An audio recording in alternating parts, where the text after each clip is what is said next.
Hi everyone, welcome to the next edition of Lockdown Chats. This is Jerry Young and I'm handling the south of the state for Brent Kettle up in Launceston. Today's guest is one that we're probably all very excited for. It's certainly a guest that's been asked for a lot, so this man's a very experienced martial artist, very experienced competitor, but experienced in lots of different areas. So really looking forward to diving into this one. I guess I'll introduce you now. Welcome to the chat, Priscus Fogagnolo. G'day, Jerry. How you going? Oh, I'm really good, mate. Really good. And you? Good. After our technical hurdles, I'm happy to get started. The reality is neither of us have been employed for our technical skills. That's all we do. So that's all we do. That's the thing. So one of the things, I guess, with you, Priscus, is that it's probably no sort of secret that you are reasonably well known, in the Tasmanian scene, particularly the mixed martial arts scene, the judo scene, grappling scene, due to your accomplishments, but also just being around the scene a long time. And you and I have known each other for many, many, many years, but it's possible that not everyone else out there knows as much about you. So could you take a minute just to tell everyone who you see Priscus as being? I just feel like I started, I've got to tell you what I do and what I am, I guess, first. I started first with judo, and judo kind of molded me. I started when I was 8. In my first judo session, I can remember being terrible at break falls and wanting to give up and never wanting to go back ever again. Yeah. And my dad said he actually dragged us off the mat because the instructor wasn't particularly good. And we went away and came back to it again. And then at my next training session, I never looked back ever since. And I've been stimulated and really enjoyed judo my whole life so far. Judo is what kind of led me to start all of the other things that I've done. I started doing Brazilian Jiu-Jitsu when I went to do university in Launceston.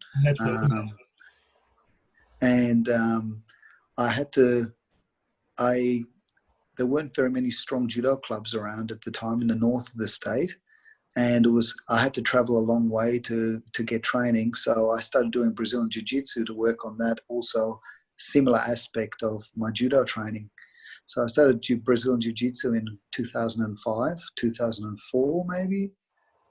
No, 2003. And then I just continued to dabble in it until I started to do get more into the MMA side of things. And then that led me to do more Brazilian Jiu-Jitsu. And then, MMA started. And then I had a few fights. And I started, my MMA fights were all pretty interesting. But when I started MMA, I didn't know that there was B class or amateur or anything. When I started, it was just A class. And we just jumped in the ring, and it was really, could be quite an emotional, intense competition. So it was very different to the way it is now. But anyway, my exposure to MMA caused me to pursue the other bits and pieces even more. Yeah. I got more into my no-gi. I got more into my gi in the Brazilian Jiu-Jitsu while still continuing my judo. And then when I started running my own club with Adam Newton, we started to pursue wrestling as well. So, and that's when I started to build up the wrestling club and bits and pieces there. But yes, I've been around a long time. I've been competing since I was 8, back in a long time, since the mid-90s. as a young kid and as a senior athlete since 1999. So I've been competing, I guess, 21 years in a variety of things. All my learning has come through exposure to the competition environment. That's where all my learning has come from. I've never really followed a particular coach or instructor. I've looked at the constraints of the rules and jumped in the deep end and tried to utilize the skills that I had to perform as well as I can.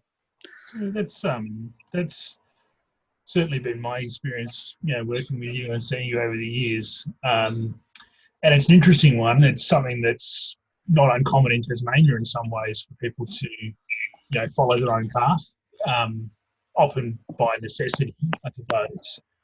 Yeah. So when we started this phone call today, this Zoom meeting today, the first thing I noticed was you're sitting there wearing the Arnold shirt, Oh yeah, strongman shirt, and it's what that brought to my mind is that in all the time I've known you, you've been a prolific competitor. Primarily in my head, it's judo. Right? That's always been what I think back to. Even though a lot of people now know you more as MMA competitor, but and obviously that's obviously the case. But I remember you being introduced to you as a judo competitor. But the reality is, lots and lots of time on the rugby paddock, Olympic lifting, track and field, strongman now. Yeah. Is there a difference in terms of competing in, say, any of those sports? Like you've competed across a dozen sports. In terms of the competition, competing, is there any difference to you, like in terms of the process? Yes. What I find is your performance in competition is a little bit determined by how much the competition means to you. Yeah. Now you can get anxiety because you're worried about how poorly you might perform, but you can also get in the respect that you're established and you may go against a person who's less experienced than you and you've got a lot to lose. Definitely. On the other hand, I've also been in the lucky position of starting in sports where I'm a completely rank newbie. So I don't even care what anybody thinks about me, or nobody else cares about my performance. They just think that I'm a hillbilly from Tasmania. And I'm the difference of expectation, I think, has an effect on the way that you perform in competition. I think how much it means to you and how much it means to everybody else and how much you think it means to everybody else. That's what I think allows you, one of the factors which allows you to compete at consistently at a good level. Okay. That's an interesting one. Thinking about the different types of motivation you've got, and it's an interesting one because those who don't have that motivation enough are the ones that don't, get the high level success. The ones that may not push through the hardships or may not push through the injuries or the difficulties and all that sort of thing. I suppose it's Yeah, I mean, so I guess what I was going to go with that is that your career has obviously had a toll on your body, a toll on life, also managing around, being a family man, 4 kids, those sort of things. And that's probably says a lot about you as a person, I think. Like, what are your thoughts about that you can do that? I think, unfortunately, and I feel like I sound like a bit of a wanker when I say this, I think I do like to be challenged. I love the feeling of doing things which you didn't think that you could do. And I think that's one thing which keeps me doing the competitions especially, is because it's that constant reminder that you can, and it's like a reinforcement that you can do the thing, you know, whether it be wrestling or whether it's jiu-jitsu or whether it's an MMA fight or whether it's 380 kilo yoke. Am I going to explode a disc now? Maybe I am, maybe I'm not. And then the satisfaction of actually performing and winning as well. Yeah. But the funny thing I just realized when you started talking, I had a little think, I want to win. I want to win. Yeah. But I never celebrate a victory. It's just reinforcing my knowledge, and it's reinforcing the belief and the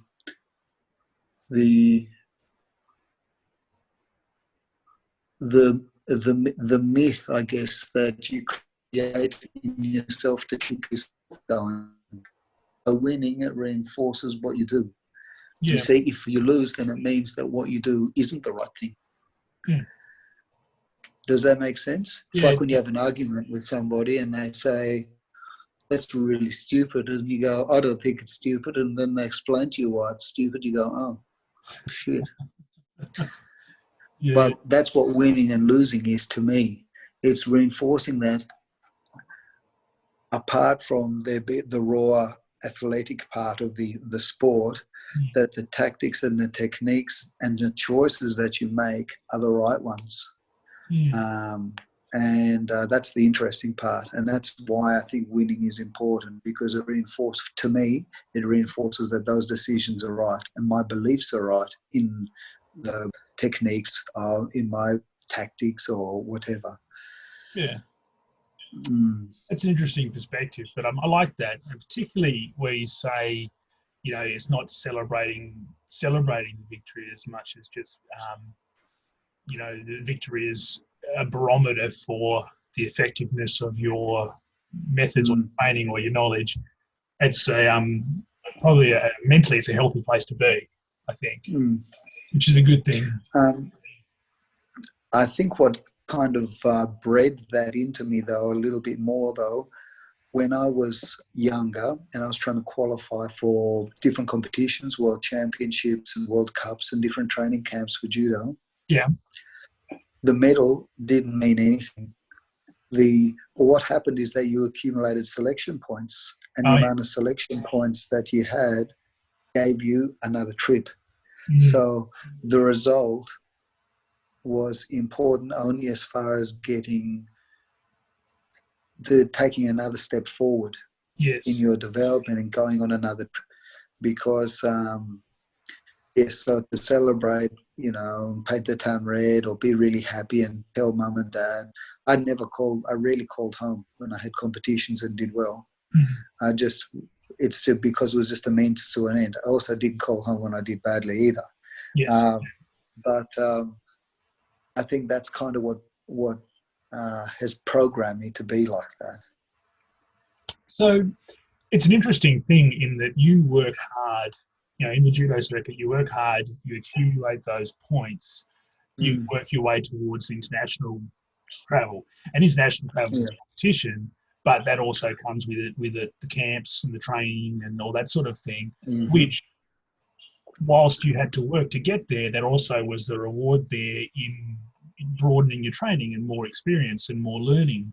So does each trip you do like that, each time you know, for want of a better term, win that trip, you know, like when you've worked towards that, does it make the next one harder or easier? It depends. It comes down to how much it means to you again. You know, I revert to that algorithm, you know. So if you win and you get to go on a trip, and then the next trip is a higher level competition or a lower level competition, that's what deems helps to establish how much weight you put in that event. Yeah.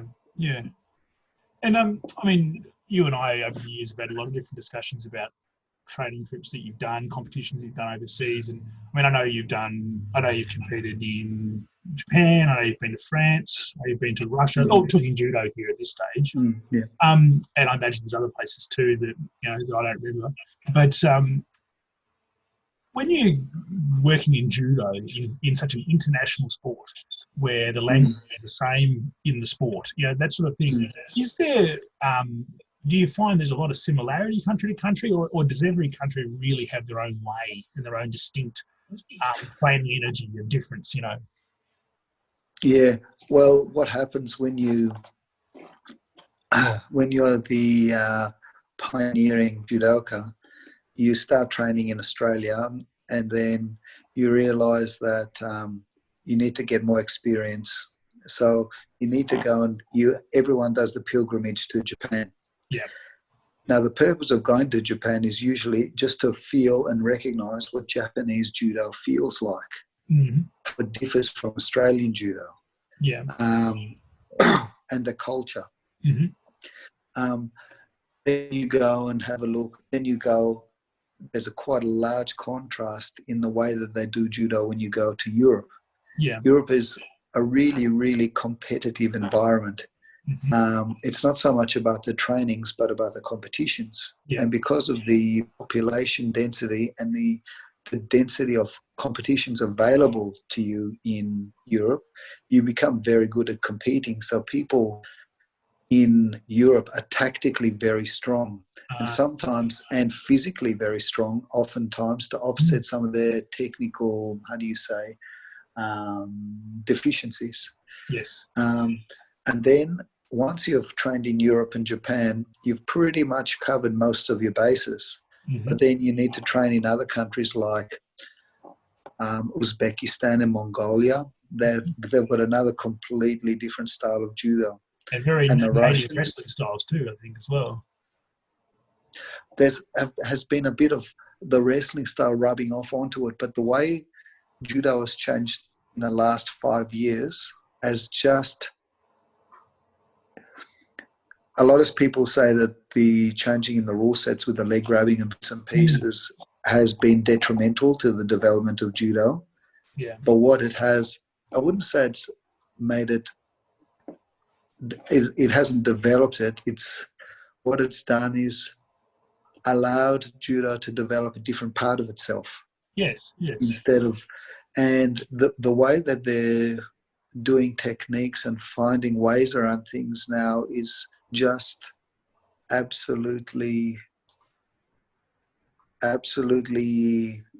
mind-blowing and intelligent. It's so clever. It's a pleasure to watch. It's a pleasure to watch, especially as someone who can understand enough, had been lucky enough to see a lot of these guys, and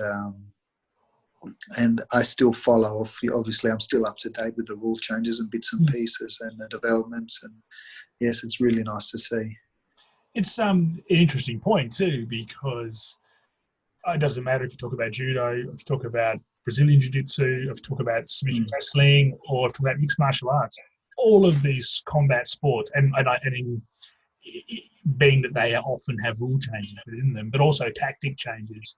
If you don't stay up to date, you're not up to date. You lose, very quickly. And there's many times in these sports I've seen where one thing was considered an absolute truism. There was a particular thing was undeniable, and then a year later it changes. A year later everyone's beating that move or countering or doing differently, and it's quite an interesting facet of combat sports, which I find. While we're talking about training, particularly internationally, just a couple of quick things about that. Like, which country, if you had to pick one, is the toughest in judo? The toughest judo competitors? Not necessarily the most technical, but the toughest ones.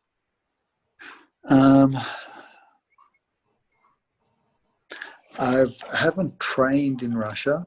Yeah. I've trained near Russia and in Prague and bits and pieces. Yeah. And they're very competitive, good athletes. But the toughest training in judo that I've been able to witness and see has been in Korea. Oh, yeah. South Korea, yeah.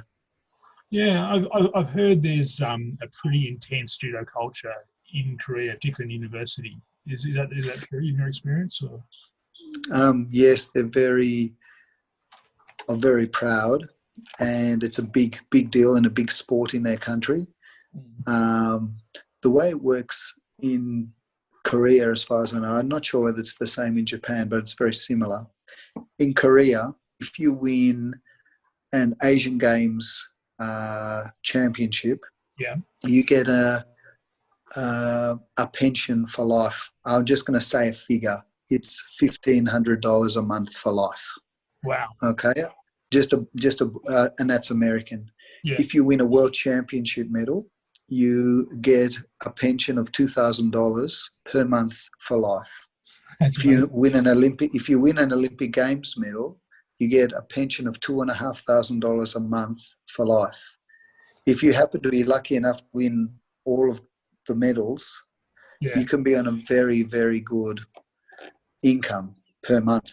Yeah, wow. If you win Asian Games, World Championships, or you just win Olympic gold medal and Asian Games a few times, just win those things a few times. You could be on $6,000 a month pension for life. You don't need to work. You're set up. Your family's looked after. A little bit Eastern Bloc, but the way that their country functions certainly isn't an Eastern Bloc country. No, it's they're like the Europeans of Asia, I guess. They're really nice. Yeah. They're very solid, very honest, really hardworking, really tough people. Yeah. And they're very proud, very proud. I can remember from my Taekwondo days that in South Korea, you couldn't just open a Taekwondo school. You couldn't just decide to. You had to be of a standard. You had to have been national medalist at least, or something like that. There were certain requirements. I imagine the judo is similar there, if that's the way they practice. Well, they do judo as a degree course in Korea, and they do it as a degree course in Japan as well. Yeah. So, the way we go and we do swimming and study track and field and tennis and bits and pieces, and we come out qualified from them. They do a judo degree in Korea or Japan. This consists of you studying judo, studying physical education, and you needing to do around about anywhere from 3 to 6 hours a day of training. Wow. Half an hour to an hour of conditioning and 1 to 2 mat sessions a day, depending on whether exams are on or not. And these are guys just wanting a job teaching judo, not guys on the national team. Yeah. These people are doing 2 to 3 hour mat sessions a day. They do 25-minute rounds in one training session. That's pretty intense. That's pretty serious. And they want to brutalize each other all of the time. Yeah. It's pretty competitive in that environment. And 25. They've also got. So that's 5 fives. That's the equivalent of championship round stuff in MMA. 25 minutes. That's insanity. Yeah. That's mad. And they're doing that week in, week out throughout their whole degree. Wow, that's another level. And it's not fun. It's not fun when you're the first year student. Yeah. So the hierarchy there, I guess. It's pretty intense, the hierarchy.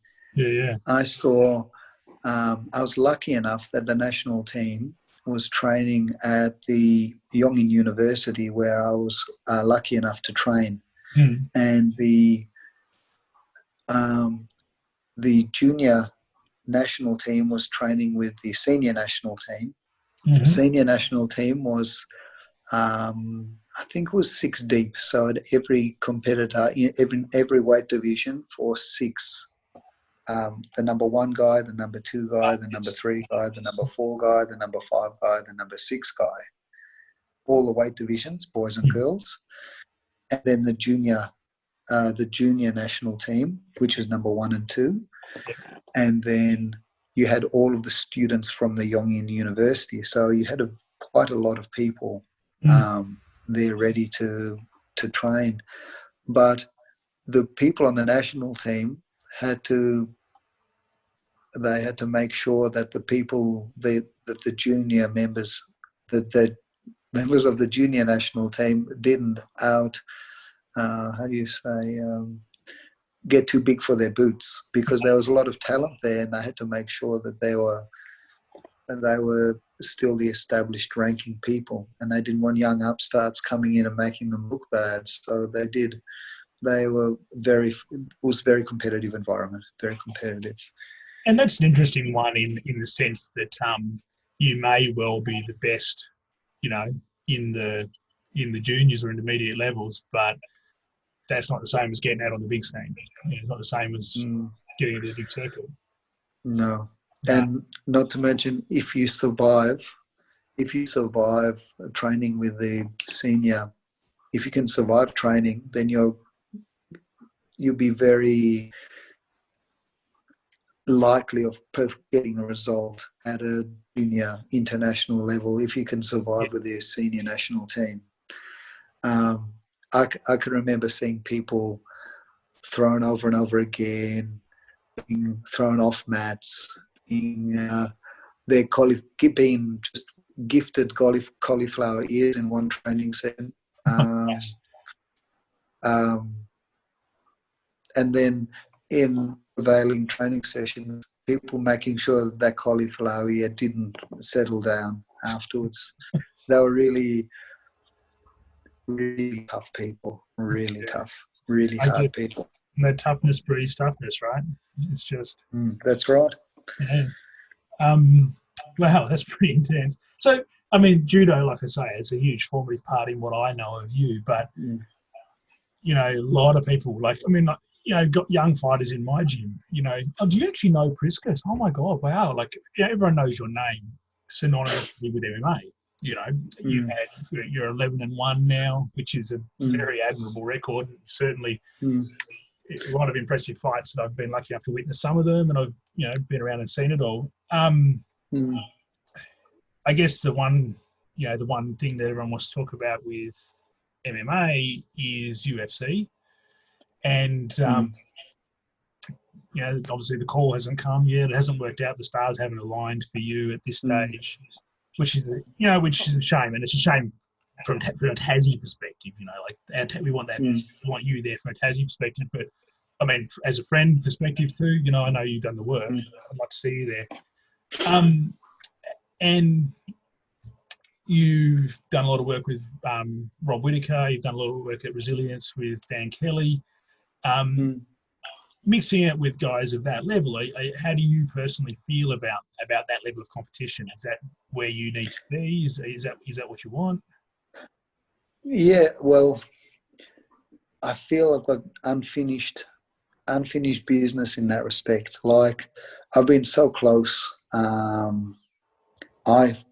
felt like I've been on the cusp of making an international breakthrough, and then destroying my knee, or fights falling through, and bits and pieces. But I feel now I've got more unfinished business. I feel like as I'm getting older, it's kind of funny. You reach these scales, and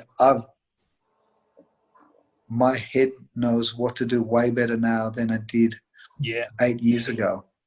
It knows way better. I'm more composed. I'm more confident. I'm more able to do what I'm thinking in my head. Yeah. And I just have to make sure that my body is able to produce what I want it to, and it can. And that's the other thing I'm trying to do as well, is my training is I'm trying to make the techniques fit the machine, not just doing what I did 10 years ago, but I'm trying to make the techniques that I'm doing now fit this machine now, the one that's slightly older, the one that's a little bit grittier, the one that doesn't mind or has gotten used to getting hit a little bit more, It's so I do feel I've got plenty in the tank. Yeah. But at the same time, I don't just want to get there like, it's just like a lot of people who, for example, go to the Olympic Games, they invest everything psychologically and physically into the qualifying for the Olympic Games. Yeah. And then they don't necessarily result at the Olympic Games because they've just been invested and just had that one goal. Yeah. And then the next part is getting the result once you get there. So I still want to have something to give. So I have a little bit of a time cap. So maybe if nothing happens in 2 to 2.5 years, I might consider not doing it. But I think I can work pretty hard up until I'm about 40. Yeah. After that, I think it would be reasonable for me to move on, to drop that idea and become at peace with it. Yeah. Okay. So you mentioned it when we started talking today around, that the idea around largely you largely you drive your own training and your own development. You don't really have a coach in that sense. And, but you're smart in that you go and get training in with the right people, like I mentioned, Rob and Dan and so on. If you are at that level when you're working into the UFC, do you think that that's still should be the case, or do you think that you do need to then start looking at other outside coaching as well? Is that something that you've considered, or is that something that you think is relevant? Yes and no. I've always been the kind of guy that I'm big on doing a camp. Yeah.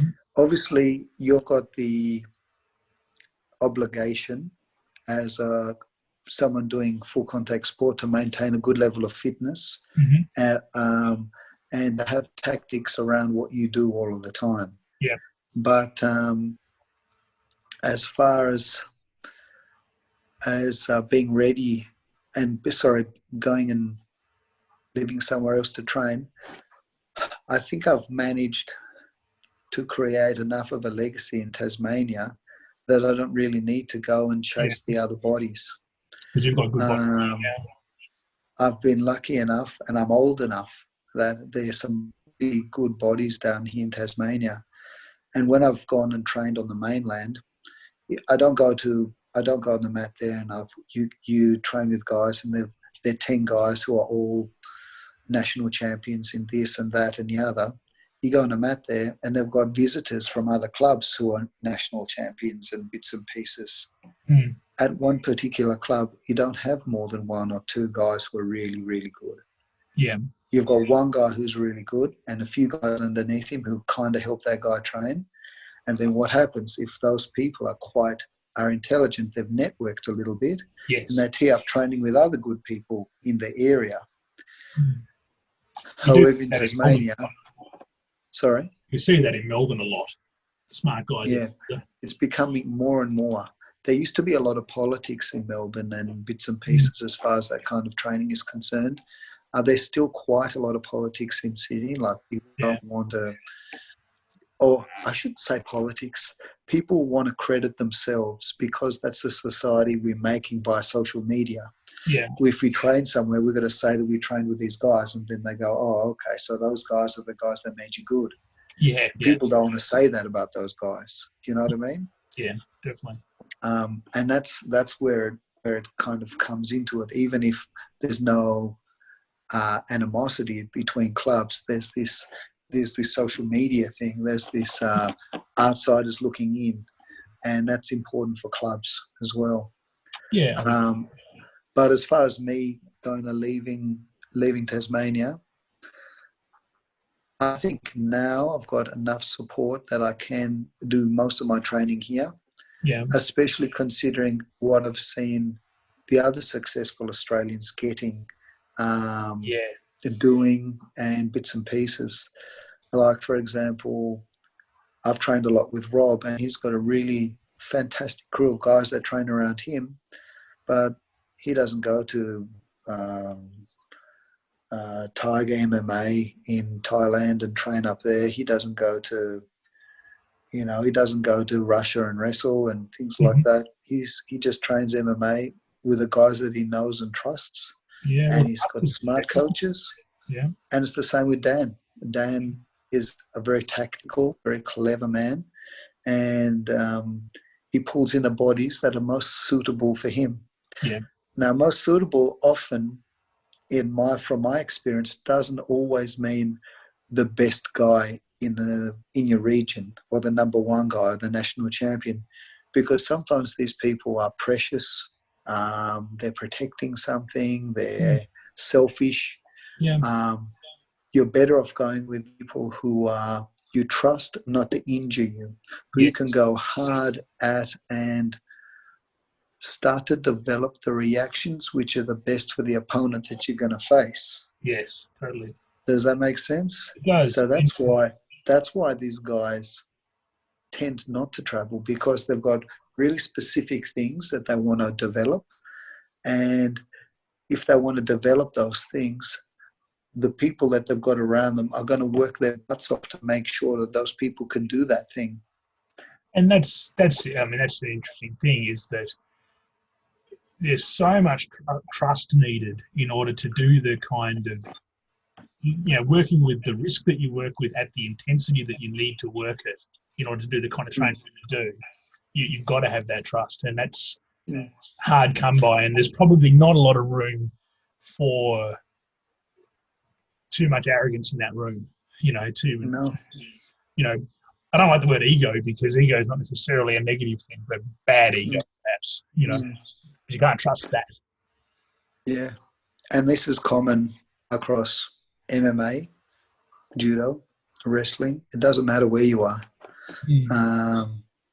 Even Brazilian Jiu-Jitsu. Totally. But BJJ is also, it's a very, very, very, very tactical sport, probably more tactical than it is physical. And I think that's evident from a lot of the people that are competing in it.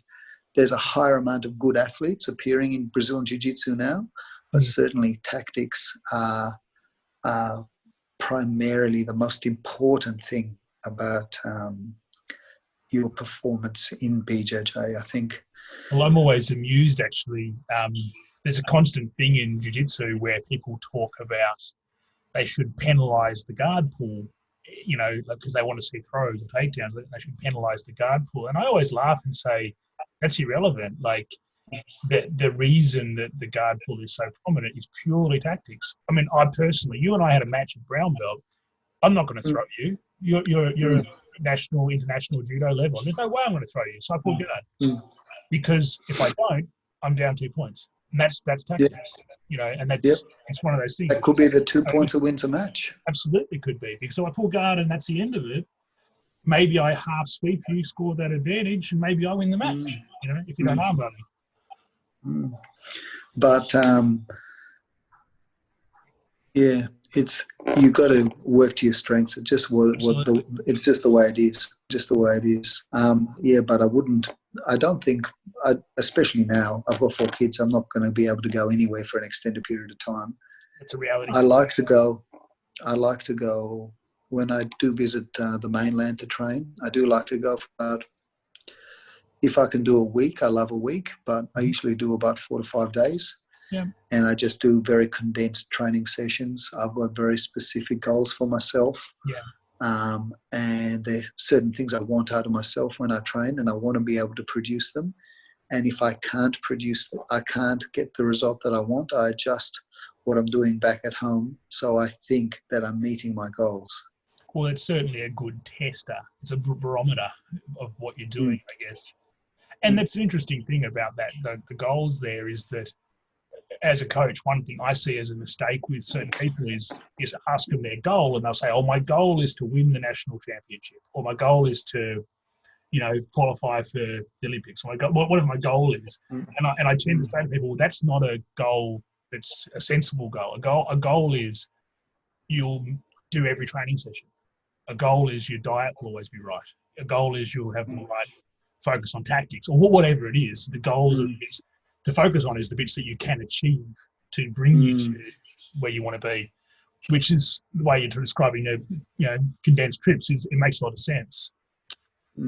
I say the same thing, but I call it different things. Yeah. I use different terminology, but I agree with what you're saying. Yeah. What sort of terminology would you use? I just call them habits. Turning up to training on time is a habit. Having a good diet is habit. Yeah. Training 6 days a week is a habit. You've got to have good habits to get good results. Yeah. I just call them habits. It shouldn't be a goal. Sorry. Your goal, I like to keep them as things to do with time frame. In 6 months' time, I'd like you to be able to do X, Y, and Z. I'd like you to be able to squat 180 kilos. I want you to be able to roll, do these techniques, whatever. But as far as the other things in the training are concerned, I'd call them habits. And if you don't have enough good habits, then you don't progress as fast. That's very true. That is probably a little good segue for me actually to move into something else. Is that, your sister Camilla is a great competitor. Like, she's an amazing competitor and a hell of a hard worker. And Reg's pretty amazing too. One of the things that I notice with you and with your family is that you had a very, very unique upbringing. And I mean, I think that's, fairly clear. I was hoping we could talk a little bit about your father, about Roberto, if that's all right. Yeah, that's fine. Because there's a lot of things people might not know about the kind of influence you had growing up, particularly up on the property, and the way that you worked as a younger man, because you don't get to be the sort of commission athlete that you are without a really good foundation. And I think that's something that would be nice to explore for people. I guess I better start roughly at the beginning, I guess. Well, I was home educated until the age of, till my 16th year. Yeah. And then I went to, so before then, my major socializations were through sport, you see. So I had a lot of incentive to do sport because I liked it, because I liked to win. And I also liked seeing other people. And that was I guess, my first motivation to do sport. My earliest memories of sport and activity is when I was very young. We used to wake up in the morning early whenever we got out of bed, which was usually in grey light. Yeah. And we would be told to go and do some laps of the circuit. We used to have a circuit down in the bush. Yeah. And my brother, he had to run 2 laps and I had to run 1 lap. And I used to not like it very much because my legs used to hurt when I ran. Yeah. And I think I got over that when I was about 9 years old, something like that.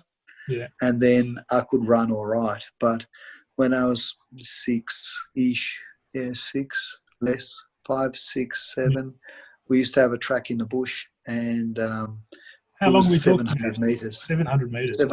700 meters. So every morning we'd get up, get dressed. Me and my brother would walk down into the bush, into this little circuit track that we had, and he'd run 2 laps and I'd run 1 lap.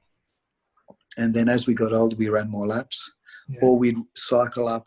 There used to be our road comes to a dead end about at the end of a windy dirt road that goes up a hill. Yeah. And it's 2 kilometers uphill, and we used to cycle on this dirt road up to this marker and then come back down. That used to be our other conditioning that we had to do every day. Yeah. And then around that, we did a lot of physical work on the farm. My dad retired when he got redundancy when he was 48 from teaching. Yeah. And he decided he just wanted to live on the farm and raise his kids, basically. Yeah. That was not the wisest financial decision my father ever made. But that's the way we lived. and so we were wood hooking as for income. Mm-hmm. So yeah, we did that.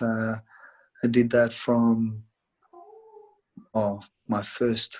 My first memories were sitting on a tractor loaded up with wood, Mm-hmm. and passing wood to being the middle person. When my brother would pass me wood, and I'd throw the wood to my dad as we'd load wood on a ute, and splitting firewood, splitting tons and tons of firewood, and I think that physical labor and that physical life and being in the outdoors all of the time was a part of what made me, I guess, hardworking. I guess that's the only way to say it. It sounds like your then, habit forming to me. Yeah, so just getting up and being active and physically active in doing physically hard things regularly, like straight away. Yes, and I can remember being uncomfortable in my later teens when I realised that not everybody else did that. Like I always did judo in bits and pieces, but then when I went to college and university, and then I got normal work, that it didn't need to be physically uncomfortable all of the time. You know, you only need to be physically uncomfortable when you're doing certain things. Mm-hmm. So, yeah. That's what's interesting straight away with that, and as we continue with that theme, is how you reached a certain age and realized that your life and your story wasn't necessarily the same as everyone else's. And does that give you an edge when you realize that? I generally think I've got an edge in any case. I know that sounds funny, but when I was, I go to track and field when I was a young fella. There used to be the Southern All Schools and the State All Schools track and field meets. Mm-hmm. Now, when they had these competitions, I felt like it was unfair for me to compete against these kids.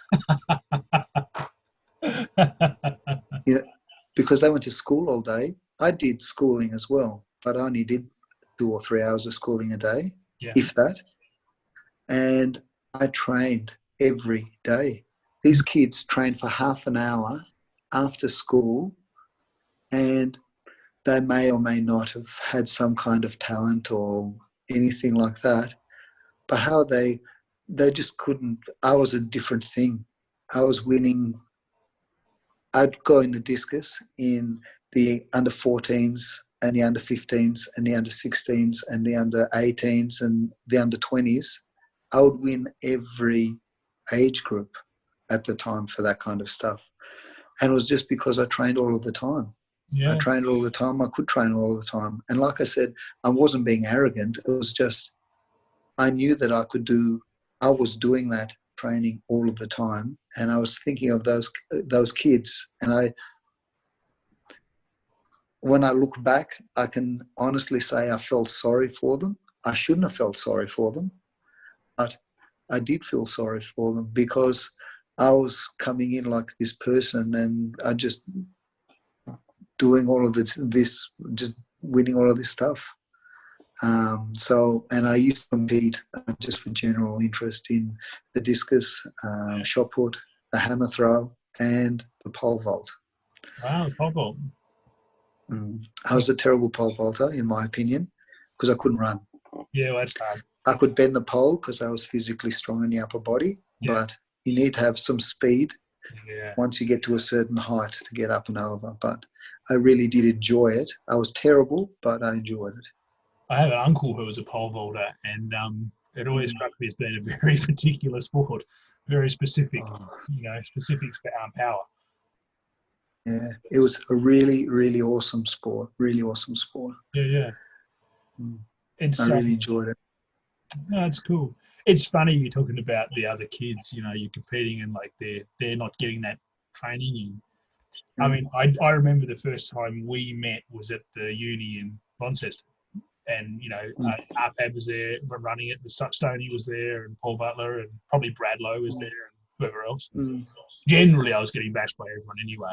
But I remember you came in one day and I was very rude back then. I hope I wasn't rude to you. Not I was very rude to everybody when I was I in mean, uni. how old were you when you went up to Launceston? I was 19, between 19 and 23. Yeah. Okay. So, because I mean, you're a few years younger than me at the time, so it would have been, but at the time you still are. But, I remember having a roll with you and just going, I've never felt anything like this. Like, what is this? Like, I didn't think people got this strong, and I was like amazed by it. But of course, it didn't matter. It's not about strength in the sense that it was also because I had no clue what I was doing, so that didn't help me. But it wasn't. The funny thing is, it wasn't strength on the mat that I noticed. It was strength packing up the mats, packing up the tatami. We had to stack up all the tatami every session. I remember carrying one, and I remember you saying, "Load me up," and like putting 2 or 3 tatami over your back, carrying them all at once. I remember looking at you going, "Who the hell is this guy?" Like, this is. This comes back to my dad as well. He always used to say, if you do a job, you try to do it as well as you can. Yeah. And you should never let anybody in a room work harder than you. Absolutely. If there's a room, there's no one else. No one in that room is allowed to work harder than you. It doesn't matter whether you're training or whether you're sweeping the floor or whether you're cleaning dishes. And that was also, I remember cleaning dishes, and I remember that. Anyway, it was, I worked as hard as I could all of the time. Yeah, and that's something that I've always taken everywhere. That's the sort of thing that I wanted to kind of get into with regards to your upbringing, particularly with regards to your father as well, because it's those lessons are so important that in shaping who we are.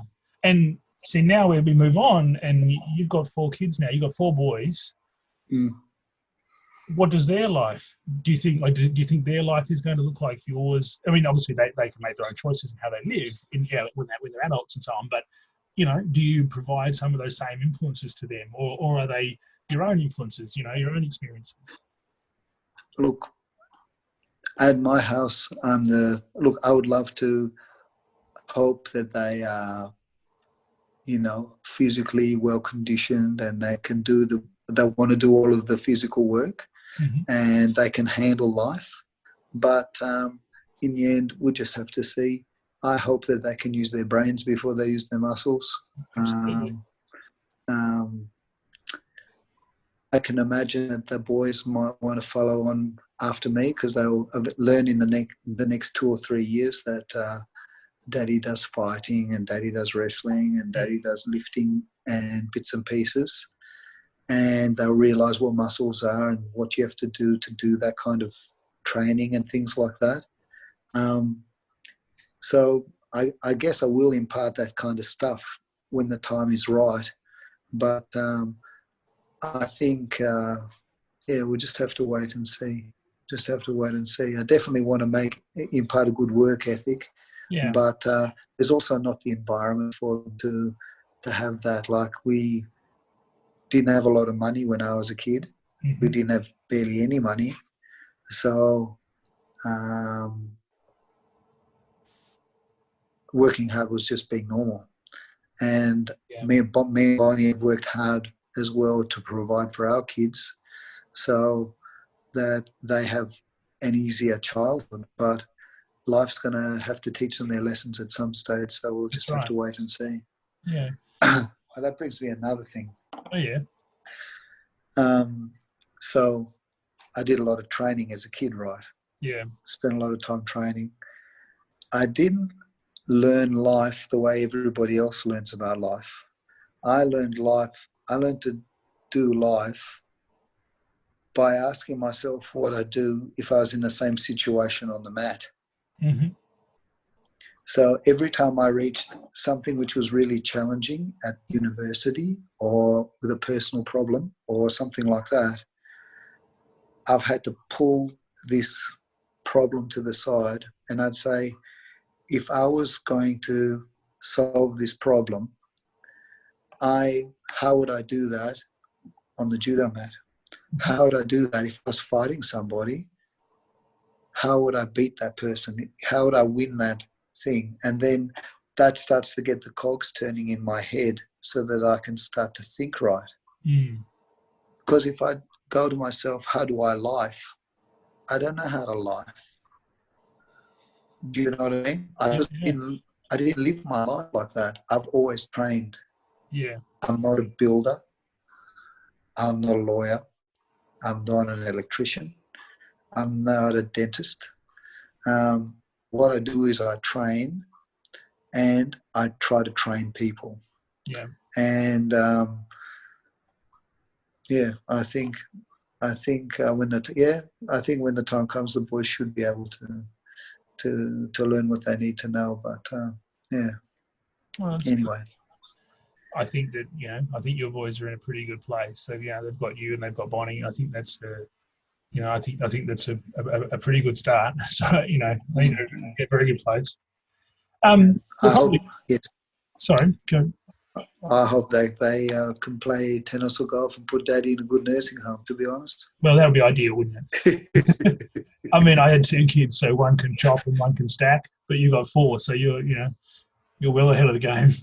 Mate, family business, buddy. Family business. Absolutely. You want a roof over your head? You go to work. I'm not paying you. Absolutely. Sorry. No, it's good, man. You gotta love raising your kids. That's the important thing, So we're probably going to get in towards the end of our night in a lot of ways to take up enough time. Before we finish it up, a couple of little quick questions for you. Yeah. What's your hardest mixed martial arts fight? Hardest MMA fight? Yeah. I don't know. Hardest fight? Well, only fight I've lost has been the fight I took with Jamie Tahuna. Yeah. But I was deluded. I was out of my weight class. I was out of my depth. I shouldn't have even been in that weight class to start with, but it doesn't matter. But my hardest fight, all fights are pretty hard physically. Mentally, I would actually have to say, when I fought for the Valor belt, that was mentally quite tough. Yeah, because I had one of my favourite tools taken away from me in the first match that I had when I fought Madalena, what's his name? Ilan. Josh. My first fight, because I couldn't elbow, I had to throw more punches, and I broke my hand quite badly. Yeah. And then when it came to the second fight, I really, really, really, really, really didn't want to come back and do another Valor show. Yeah. And thankfully, that wasn't a situation, because there wasn't Valor anymore after that show. That was the last Valor show in any case. Yeah. I really didn't want to come back, so I actually wrapped my hand for the second fight. And mentally, it was quite mentally hard to try to punch somebody when your hand is really, really sore. Yeah. And then there was a little bit of game playing on the night as well, in that we thought we heard Matt Eland's coach saying, don't fight him tonight, come back and we'll do it again, do it on the next show. Yeah, do it fresh. Yeah. And then you can win the jackpot. And I was like, I've got to make myself look bad enough. I am bad, but I've got to make myself look worse than bad. Yeah. Because I don't want to come back for another fight. And as we found out, there was not another Valor. Yeah, that's right. And I was very happy that I could convince my acting, and my actual injury was bad enough that it convinced Matt Eland to fight on that night again. And I got to fight him and thankfully win that belt. Yeah. So mentally and a little bit physically, but more mentally, that was a tough fight. the Dylan Andrews fight was a puzzling fight because I don't know why, but he just didn't do anything when I fought him. It was really weird. He said I was a strong guy and bits and pieces, and he couldn't get off the fence. But he just puzzled me. Yeah. Just really puzzled me. Anyway, it was a funny fight. An interesting fight, actually, and this is probably good for a lot of young listeners and people who are thinking about fighting. When I took my first MMA fight in CFC, I was there training for this fight, and I must have been 2 or 3 weeks out, maybe 4 weeks out from fighting, and I asked myself, I don't even know this guy, and I'm going to punch this guy, and maybe I'm going to choke this guy in bits and pieces. And I actually felt for the first time that I actually kind of had a problem with being that physical with somebody. Yeah. And I have to reason with that a little bit in my head first before I could actually elbow someone in the head and punch somebody and knee somebody and choke somebody or break someone's arm and bits and pieces like that. Before I could do those things, I had to be at peace with that completely. And I had to say, look, I'm happy to be punched. I am happy to be elbowed. So because I'm happy not happy, I'm comfortable with these things happening to me, then that means that I have to be comfortable with having to be able to do them with somebody else as well. And you actually have to be comfortable with that thought in your head. And a lot of guys go in and you can actually see them cringe because they're good people. They cringe when they punch somebody in the head. Yeah. Or they cringe when they see another person bleeding when they're fighting them. And they go, they say, oh yeah, I saw them bleeding and I knew I was going to win. But we are raised in first world societies. Yeah. And when you see somebody who's bleeding on the ground, you kind of think, oh, he's in trouble. He's in trouble. He needs help. You help him. Yeah. And so I had to because I'd like to say that I'm quite a gentle person by nature. Yeah. And you have to get over those hurdles in your head and just say, the other thing is that these things are going to happen to you. The other thing that justifies why you're going to do the things that you're going to do in the ring is because you're actually being paid to do a job. Yeah. This comes back to my upbringing. And you make sure that you work as hard in that ring as you can. Yeah. And that's what I had to go through in my head before I took my first fight. And then I was really calm. I was really comfortable. Obviously, I had adrenaline and emotion when I went in the ring, but from without sounding like a wanker, a philosophical point of view, I was at peace with everything that I needed to do in the ring and what I had to do to the other people in the ring. Yeah, it's a very interesting perspective because we can talk about I can learn to punch, I can learn to kick, I can learn to wrestle, but they're only actions. That's not what you're doing in the actual fight. So that's really good stuff. I mean, like you say, for the young people coming up, for hopeful fighters, hopeful competitors, it's really, really important. That's good insight. There are a lot of young kids who these days, and even in the last 10 years, a lot of them wouldn't have seen stuff like that. I know, there are people that have hard upbringings and bits and pieces, please don't get me wrong, that have seen some horrible things. But when you're doing and when you're about to be violent, it's different though in a sports sense. It's not personal. It's just what you've got to do. It's not the same thing because one thing about it is, it's planned. You're going to do it. You've got a camp. You're planning for it. You know it's coming. It's very different to a random gig at the pub, Yeah. something else like that. Yeah, it's really good insights. So I think we're probably about ready to leave it there. Is there any last words you'd like to add, or anyone like you'd like to give a shout out to, or anyone like anything like that? I'm biased, but I'm going to say I think that martial arts are great for people to do.